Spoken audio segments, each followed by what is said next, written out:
Hello and welcome back to the Five Burns Within channel. I'm back out on a Sunday walking. It's much cooler than last Sunday. Last Sunday it was 30 degrees. Now look at the sky, it's all grey. Some blue in there, but there's a lot of grey in there as well. It's about 20 degrees probably. 19, 20 degrees at the moment. It's going to probably get up to 22 max. But anyway, I'm out here doing my midterm reports, my top 20 albums of the year so far, 2023. Got to do this as quickly as I can, really. I'm not going to talk too much about each album. One line, literally one line on each album. So let's get on with this. Okay, actually before I do get on with the top 20, I wanted to do a top 10 honorable mentions as well. I think, is it 10? Yeah, I'm just going to mention these albums. They're sort of just below the top 20, but they're still very good albums. You got Beyond the Black, self-titled, Weapon UK, Nuclear Power, Stray Gods, Olympus. I love that. That might even make my top 20 in a while. Robin McCauley, Alive, Ashrain, Requiem, Reloaded, Mesro, Summon Thy Demons, one of my favourite thrash albums of the year. Ad Infinitum, Chapter 3, Downfall, Angus Mac 6 and the Sword of Power. Yeah, I love it. It's cheesy as hell, but I love it. Majesty, Back to Attack. I love that. And Mecca, Everlasting. Mecca is AOR. Really love that. But let's get to this top 20 now. Yeah, so here we go. In 20th place, Those Damn Crows, Inhale/Exhale. Those Damn Crows, UK modern hard rock. First I came across this band. Very impressed. If you like Alter Bridge, Tremonti, hard-hitting modern rock, definitely check out Those Damn Crows. In 19th place, we've got Silver Bullet and Shadowfall. Silver Bullet is a Finnish power metal band. I actually caught them live earlier this year with Twilight Force. I love this album. It's a very, very good killer album. Next is 18th place, Saint Deamon, League of the Serpent.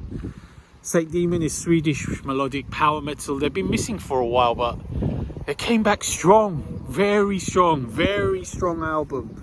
Good songs, good vocals. Saint Deamon, underrated band.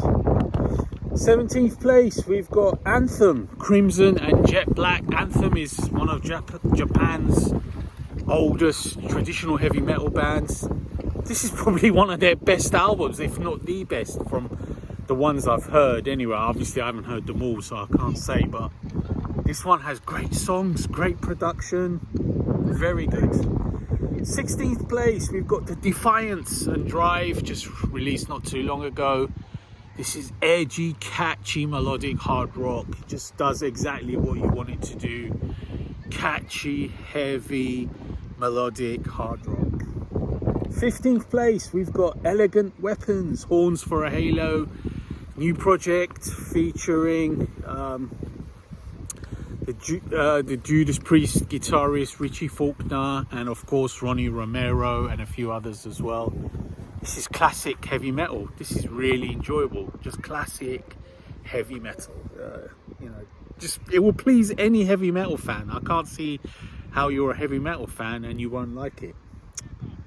Okay, next, 14th place, we've got Obituary, Dying of Everything. This was released way back at the start of the year in January. It's still residing in my top 10, top 20. I haven't listened to it for a while, but I went back and listened to some songs when I was compiling this 20, and I still thought, yeah, this is pretty good, you know. This is classic for a band that's been around so long. This is great stuff. Okay, in 13th place we've got Delain and Dark Waters. Delain, Dutch symphonic female fronted metal band. They sacked most of the I think it's the keyboardist. He sacked everyone and hired a whole complete new team, but just released a very good album. Very, very good album with the new singer. Charlotte, the old singer, was out. They got the new singer, Diana, I think her name is. She's very good. Fits like a glove. 12th place, Uriah, Heep, Chaos and Colour. Long running band from 71, I don't know, 72. This is one of their best albums for me. I'm no classic connoisseur of, say, old Uriah Heep, but this one is up to date, it's modern, it's pretty damn heavy if you ask me. I mean, it's pretty much heavy metal, and Uriah Heep were never a heavy metal band. They were a hard rock band with sort of fantasy elements, if you like. But this one, killer. 11th place, we've got Creye III, Weightless. Creye is Swedish modern AOR / melodic rock. Just another very, very good release to add to their catalogue. I think it's probably their third album, what with the 3 in the title. Just love this one. Just classic modern style AOR, modern production, modern everything.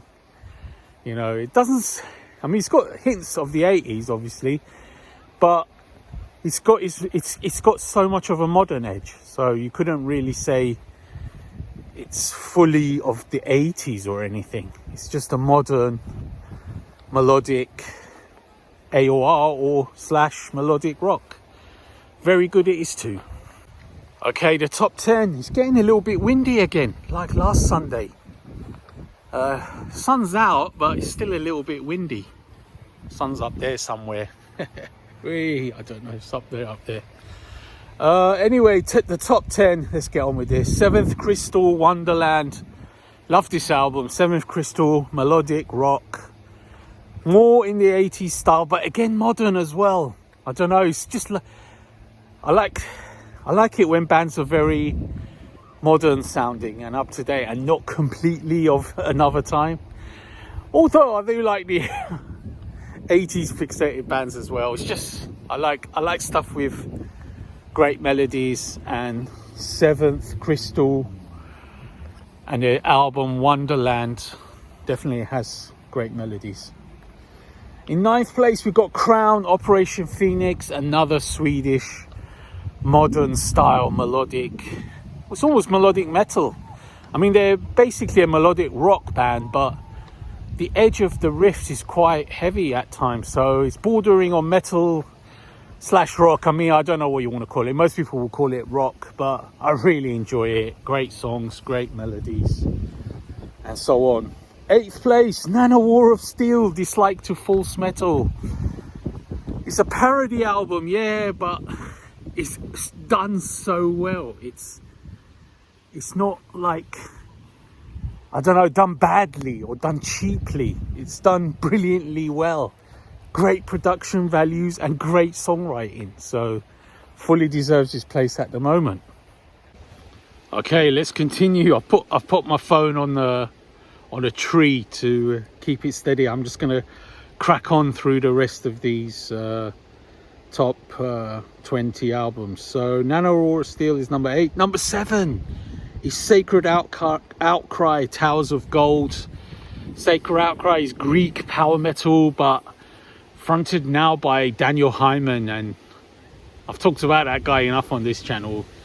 Guy's just a brilliant power metal singer, one of the best of all time. So that album is easily in the top 10, and the more you play it, the better it gets. That one is really, really good. 6th place, we got Magnus Karlsson's Freefall, Hunt the Flame. Magnus Karlsson, he needs no introduction.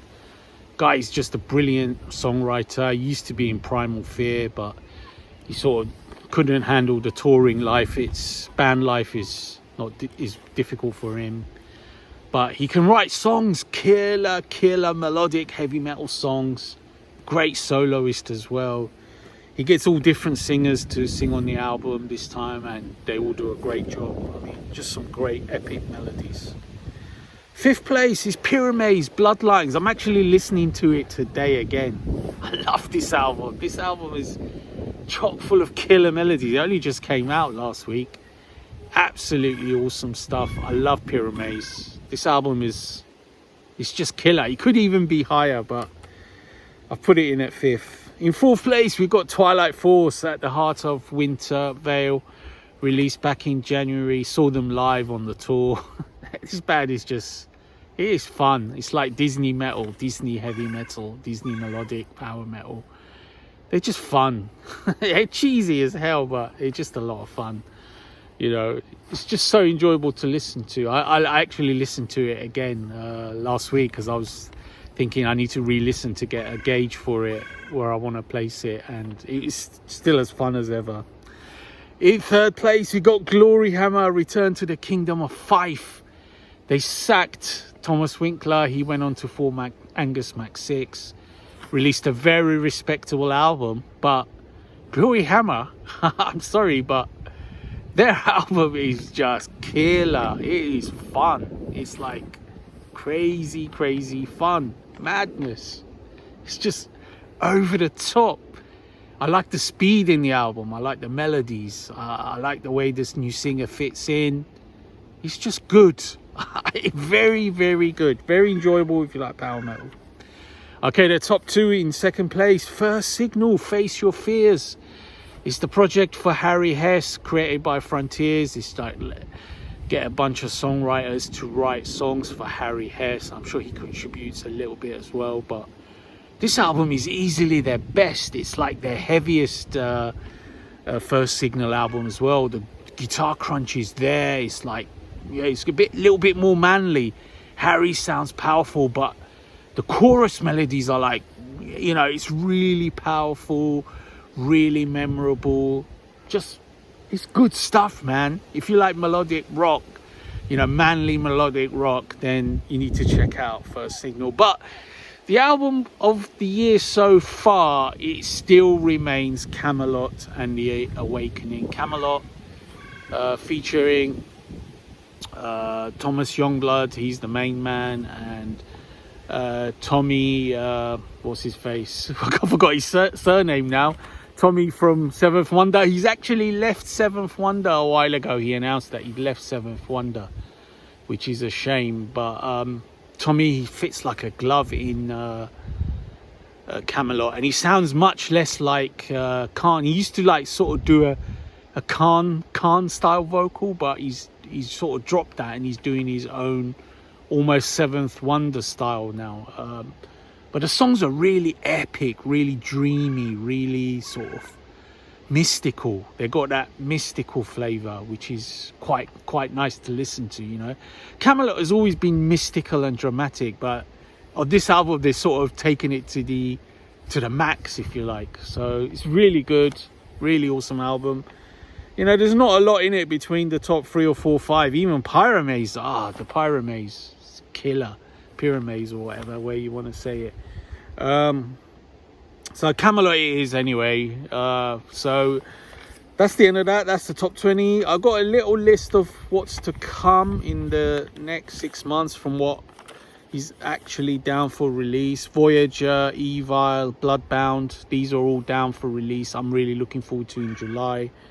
And in August you got Icon of Sin featuring Ralph Mendes, the Bruce Dickinson clone. You got the Unity, which is the Gamma Ray Halloween spin-off band. Then you got Novera, which is sort of Italian prog metal. September 1st is going to be an epic day. It's going to be a bonanza day. You've got Eclipse, Primal Fear, Soen, and Heat. It's not a full Heat album. It's called Extra Force. It's like a little extra album. But you got 4 wicked albums all released on September 1st. Obviously, I'm going to be very busy with the Eclipse, because being Eclipse's just #1 fan ever. Later on you've got Cannibal Corpse, Iron Savior, KK's Priest, and I'm sure there'll be loads of others as well. So anyway, that's it. Enough talking. That was the top 20. Laters.